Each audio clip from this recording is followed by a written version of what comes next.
Good morning, good evening, good afternoon. जब भी आप मेरा ये लेक्चर देख रहे हैं, आज का टॉपिक बहुत इम्पोर्टेंट, इंतहाई मैं कहूँगा कि क्लास 9 का हो या क्लास फर्स्ट ईयर का हो, मोस्ट इम्पोर्टेंट टॉपिक, और आपने इसको पढ़ना है। मैंने मॉल के हवाले से लेक्चर अपलोड किया हुआ है, लेकिन मुझे भी महसूस होगा, आप भी देखोगे तो आपको भी नज़र आएगा कि उसमें कुछ बातें मैंने नहीं की हैं। ये जो मैं series mall and Avogadro number की सीरीज़ अपलोड करूँगा, ये 3 या 4 वीडियोज़ इसकी अलग से प्लेलिस्ट बनाऊँगा इसकी मैं, जहाँ पे आपको इसकी प्रॉब्लम्स भी और इसके जो कंसेप्ट्स हैं वो भी आपको मिलेंगे। आज जो है ना, वो मॉल एंड एवोगाडो नंबर के बारे में कुछ बुनियादी बातें करेंगे, उनको समझने की कोशिश करेंगे कि ये मॉल एंड एवोगाडो नंबर का कंसेप्ट क्या है, ये हमें क्या बताने की कोशिश करता है। एक दफ़ा आपको ये समझ आ जाए, उसके बाद हम इसके कुछ डिफिनेशंस वगैरह या कुछ तरतीब वगैरह वो करेंगे। वीडियोस को मैं असल में चाह रहा हूँ कि मैं आपके लिए शॉर्ट सी वीडियोस बनाऊँ कि 10 मिनट की हो, ताकि आपको आपका टाइम भी बचे, आप ज़्यादा से ज़्यादा उसमें सीख भी सकें।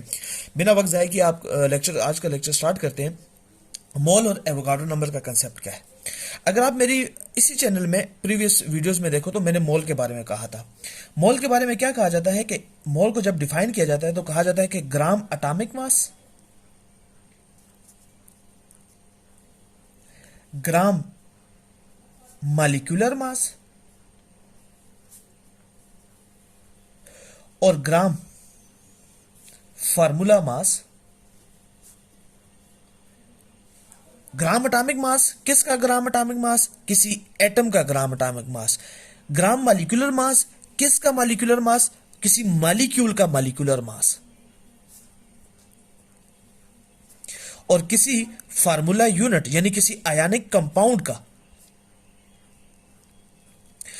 जब आप किसी फार्मूला यूनिट यानी किसी आयनिक कंपाउंड के मास को ग्राम में लिख लो, किसी मॉलिक्यूल के मास को ग्राम में लिख लो, और किसी एटम के मास को आप ग्राम में लिख लो, तो आपके पास ये कंसेप्ट कहलाता है मोल। अब इसका मतलब क्या?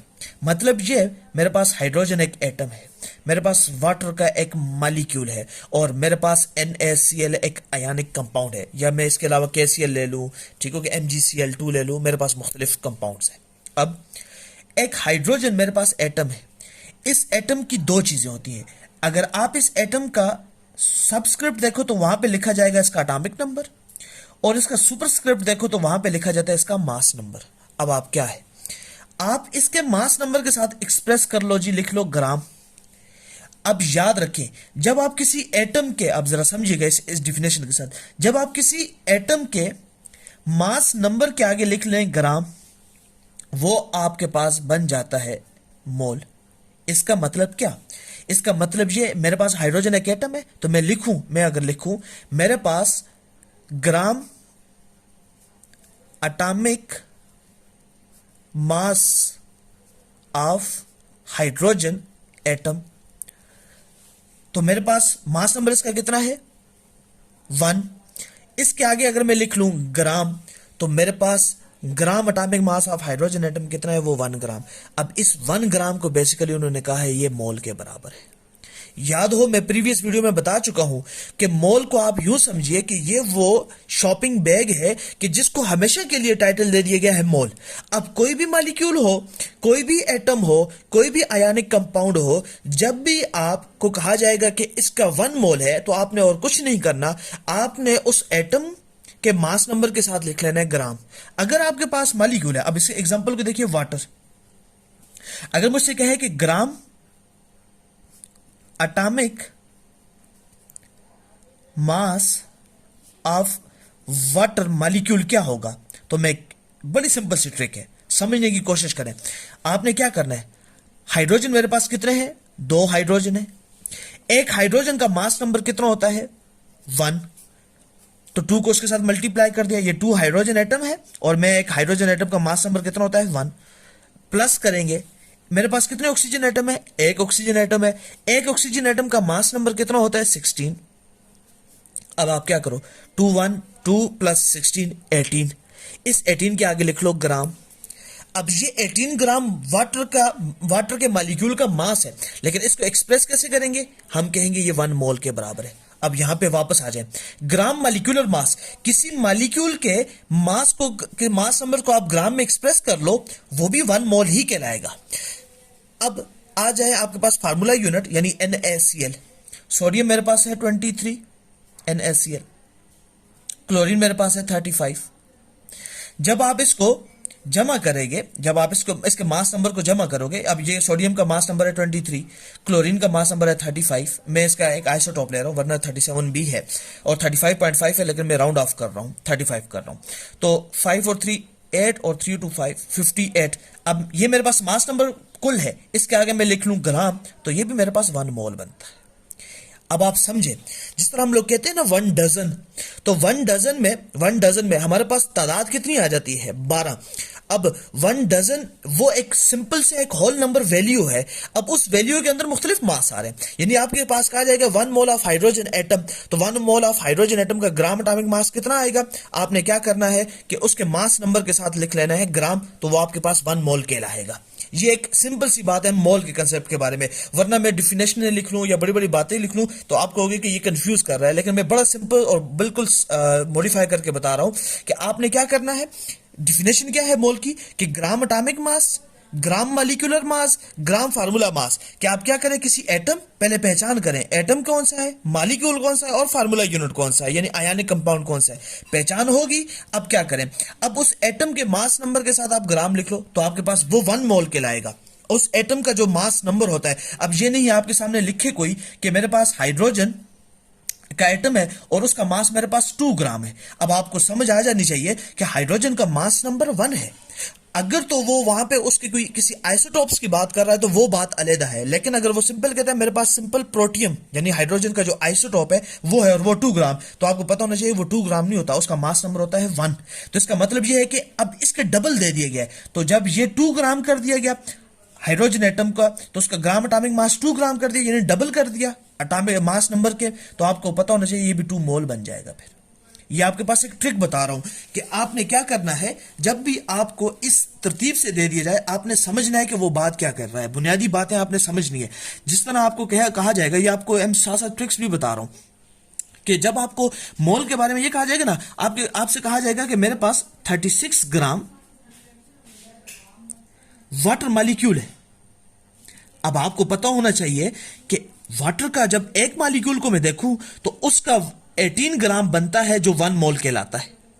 तो यहां पे तो मुझे उसने 36 ग्राम दिया है, इसका मतलब है 18 ग्राम का 36 ग्राम यानी मुझे डबल दे दिया है। इसका मतलब ये भी मोल भी क्या हो जाएगा, डबल। सिंपल मैथमेटिकल कैलकुलेशंस है जो सिंपल मैथ को जानने वाले हैं। अच्छा, अब इसी तरह आपको जब ये ट्रिक्स होती हैं, यही एमसीक्यूज पूछे जाते हैं, यही क्वेश्चंस वो पूछते हैं। वो कहते हैं कि हमारे पास NaCl है।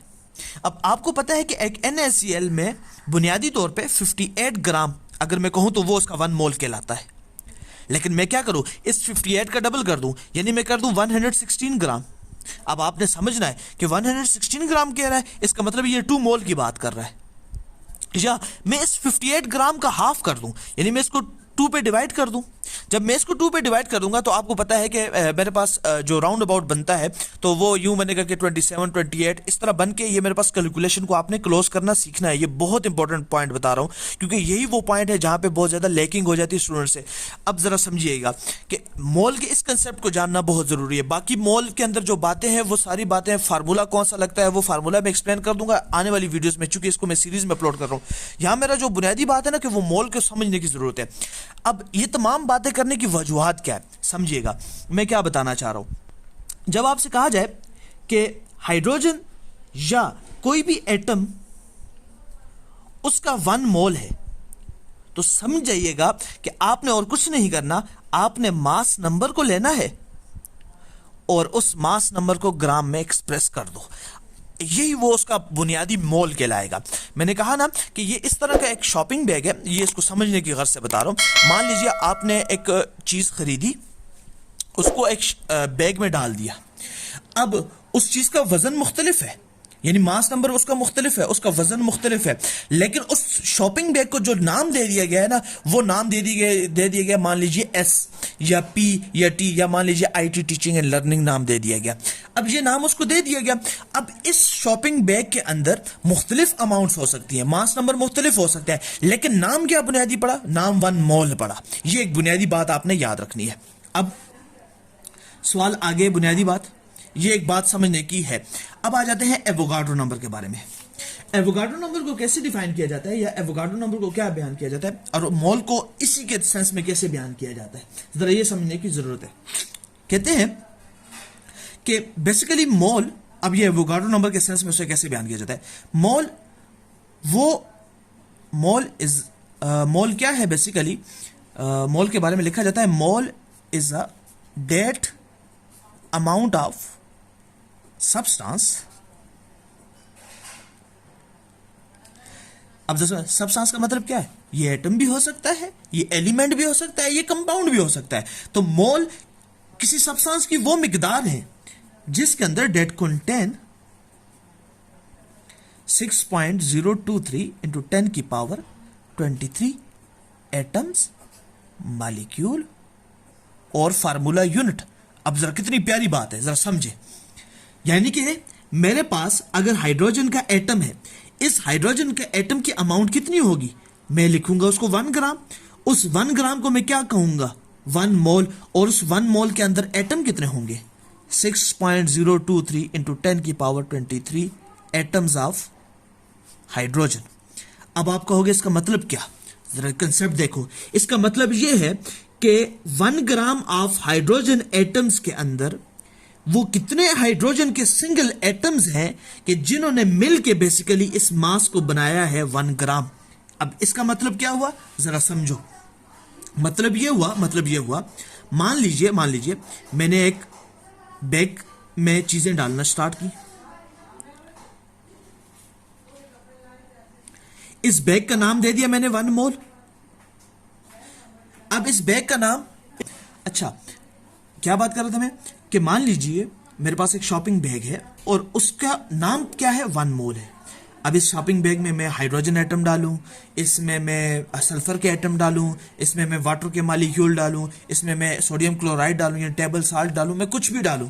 अब जरा समझने की बात है, 1 मोल, क्या हाइड्रोजन एटम का जो ग्राम में अगर मास लिखूंगा या उसके जो मास नंबर है, क्या वो वाटर के मॉलिक्यूल, जो वाटर का मॉलिक्यूल है उसके मास नंबर, उसके अंदर जो एटम मौजूद है उनके मास नंबर के सम के बराबर होगा? कभी भी नहीं, सबका डिफरेंट होगा। इसका मतलब ये है कि 1 मोल के अंदर जो मास आएगा, यानी ग्राम में जो एक्सप्रेस होगा, वो डिफरेंट हो सकता है। वो डिपेंड करता है कि मेरे पास नेचर ऑफ द एलिमेंट्स या सबसे बुनियादी बात इसमें बताना चाह रहा था वो ये था ना कि बेसिकली 1 मोल, अब जो इस शॉपर में या इस बैग का नाम है 1 मोल। अब इस 1 मोल के अंदर जो एटम आएंगे या जो उनका मास ग्राम में एक्सप्रेस होगा, क्या वो सर सेम होगा? नहीं, वो डिफरेंट होगा। क्यों डिफरेंट होगा? क्योंकि वो नेचर ऑफ द सब्सटेंस पे डिपेंड करता है। मेरे पास सब्सटेंस आया एटम है, सब्सटेंस मेरे पास कोई मॉलिक्यूल है, या सब्सटेंस मेरे पास कोई फार्मूला यूनिट है, या कोई आयनिक कंपाउंड है, ये इस पे डिपेंड करता है। अब मतलब क्या, अगर मेरे पास कोई कहे कि मेरे पास NaCl है, तो NaCl को अगर मैं करूं तो उसका मेरे पास बनता है ग्राम में, ग्राम एटॉमिक मास बनता है 58 ग्राम। अब ये 58 ग्राम, जब आप लोग देख लें कि इसको जब मैंने सम अप किया तो मेरे पास 58 ग्राम बनता है। अब ये 58 ग्राम जब मैं इसको लिखूंगा तो ये मेरे पास 1 मोल कहलाएगा। अब इस 1 मोल के अंदर एटम कितने होंगे? तो उसने क्या कहा मोल की डिफिनेशन में कि ये वो अमाउंट होगी ग्राम में कि जिसके अंदर पार्टिकल हमेशा कितने होंगे? पार्टिकल 1 मोल के अंदर जितने होंगे वो आएंगे 6.023 इंटू 10 की पावर 23। अब चूंकि यहां पे फार्मूला यूनिट है तो मैं लिखूंगा फार्मूला यूनिट ऑफ NaCl। ये बुनियादी बात आपने एवोगाड्रो नंबर और मोल के बारे में समझनी है। अब सर एवोगाड्रो नंबर, जिसको अगर मोल के कंसेप्ट के बारे में आइडिया हो जाए कि मोल का कंसेप्ट बेसिकली क्या है और मोल के कंसेप्ट को समझ ले, तो वो एवोगाड्रो नंबर को बिल्कुल इजीली समझ सकता है। एवोगाड्रो नंबर सिंपल एक फार्मूले से आप समझ सकते हो कि जब भी आपके सामने लिखा जाए 1 मोल, आपको ये बस याद रखना है कि ये वो पार्टिकल्स की तादाद को रिप्रेजेंट करता है, जो एमेडियो एवोगाड्रो ने दी थी कि उसने कहा था कि 1 मोल ऑफ सब्सटेंस के अंदर कोई भी सब्सटेंस हो कि उसका अगर 1 मोल लो, चाहे वो एटम हो, चाहे वो मॉलिक्यूल हो, चाहे वो फार्मूला यूनिट हो, जब भी आप उसका 1 मोल लोगे उसके अंदर आपको जो पार्टिकल की तादाद मिलेगी वो होंगे इतने एटम्स मिलेंगे, इतने मॉलिक्यूल्स मिलेंगे और इतने आपके पास फार्मूला यूनिट मिलेंगे। ये बुनियादी बात अगर किसी को समझ आ गई तो यकीन माने आप इस कंसेप्ट को इतना इजीली गो थ्रू करेंगे कि जब ये एग्जांपल्स पे आप इसको इंप्लीमेंट करेंगे आपको बड़ी आसानी होगी। अब जरा मैं मोल का एक फार्मूला भी आपके सामने लिख लेता हूं। मोल के 3-4 फार्मूले हैं जो ईटा एमडीकेट या जो हायर लेवल की एजुकेशन की क्लासेस होती है ना, वहां पे 3-4 फार्मूले इसके एक्सप्लेन किए जाते हैं जिससे मोल को मजीद से मजीद एलोबरेट किया जाता है। लेकिन मैं आपको एक सिंपल सा फार्मूला बता रहा हूं जो 9th की या 10th की बेसिक लेवल पे है। वो कौन सा है? Number of mole is equal to mass in gram divided by molar mass. अब मोलर मास का कंसेप्ट क्या है? मेरे पास, मैं जब कहता हूं कि मेरे पास 1 मोल है, 1 मोल को जब आप ग्राम में एक्सप्रेस करते हो ना तो आपको पता है ये कौन सा मास बन जाता है। इसी को दूसरा नाम मोलर मास ही तो कहा जाता है। क्या आप क्या करो कि 1 मोल ऑफ सब्सटेंस के मास को बेसिकली मोलर मास कहा जाता है। जब मैं आपके सामने कहता हूं कि NaCl का मोलर मास कितना होगा तो 1 मोल का मास, 1 मोल में जब मैंने आपके सामने कैलकुलेट किया, मैं अगर आपको यहां पे एग्जांपल दोबारा करके बताऊं तो इसका 23 है प्लस 50 प्लस 35, तो ये मेरे पास 1 मोल है। तो 1 मोल का मास कितना बना था? 58 ग्राम। तो इस 58 ग्राम को बेसिकली मोलर मास ही तो कहते हैं। जब आपसे कहा जाए कि 1 मोल लिखो तो 1 मोल का मास कितना होगा, इसका मतलब ये वो आपसे पूछ रहे हैं मोलर मास कितना है। वेरी सिंपल, ये एक बुनियादी बात याद रखनी है। तो मास इन ग्राम, अब आपको मास इन ग्राम कितना दिया गया हो, मान लीजिए आपको मास इन ग्राम दे दिया गया 116, मैं सोडियम क्लोराइड की बात करूं और वो कहे कि मोलर मास, आपने मोलर मास तो मालूम कर लेना है, वो तो आपने सिंपल उसके मास नंबर को ऐड करना है और मास नंबर का जो आंसर आएगा उसके आगे आपने ग्राम लिख लेना है और उसको डिवाइड कर देना है। यहाँ पे वैल्यू पुट कर दी, ये भी ग्राम में दिया हुआ है, ये भी ग्राम में दिया हुआ है, ये कट जाएगा तो 160। जब आप इसको करोगे तो आप इसको सॉल्व करोगे तो आपके पास आ जाएगा 2 मोल। इसका मतलब क्या हुआ? इसका मतलब यह हुआ कि 116 ग्राम अगर आप NaCl ले रहे हो तो इसका मतलब आपको उसके कितने मोल दिए गए हैं? 2 मोल दिए गए हैं। अब आगे कंसेप्ट देखो कितना बेहतरीन कंसेप्ट है कि 1 मोल में एवोगाड्रो नंबर कितने होते हैं? 6.023 × 10 की पावर 23 अगर सोडियम क्लोराइड फार्मूला यूनिट। तो यहां पे मुझे कितने आंसर आया? 2 मोल। जब ये 1 मोल इसका डबल है, इसका डबल आंसर है, तो ये भी तो इसका डबल हो जाएगा। तो 6 का डबल क्या हो जाएगा? 12 पॉइंट समथिंग इंटू 10 की पावर 23 फार्मूला यूनिट्स। ये बुनियादी बात है किसके बारे में? एवोगाड्रो नंबर के बारे में और मोल के बारे में। मैं कंक्लूड कर रहा हूँ, समराइज कर रहा हूँ, फिर इंशाल्लाह इसकी एग्जांपलें और इस तमाम चीज़ें मैं जो है तो आपके सामने एक्सप्लेन करूंगा इंशाल्लाह, और बेहतरीन एग्जांपल्स लाऊंगा जो बोर्ड में या जो आपके जो कॉलेज लेवल के एग्जाम्स होते हैं वहाँ पर रिपीट होती हैं। क्या करना है? जब भी आपको मोल के बारे में कहा जाए तो आपने क्या करना है, ये स्टेप्स याद रख लें। आपने देखना है मास नंबर। अगर एटम की बात कर रहा है तो उसको ग्राम में लिखें और कहें कि सर ये लें 1 मोल का मास। आपसे कहा जाए किसी मॉलिक्यूल का है तो उस मॉलिक्यूल के रिप्रेजेंट कर दो, ये ऐसे मास नंबर को लिख लो ग्राम में, और मास नंबर को जब आप ऐड करोगे तो आपके पास आ जाएगा, जैसे वाटर का आ जाता है 18 ग्राम। अब आप कहोगे सर आपको कैसे पता? हाइड्रोजन का एक का कितना H2O है, एक हाइड्रोजन का 1 ग्राम होता है, तो 2 का कितना हो जाएगा? 2 ग्राम।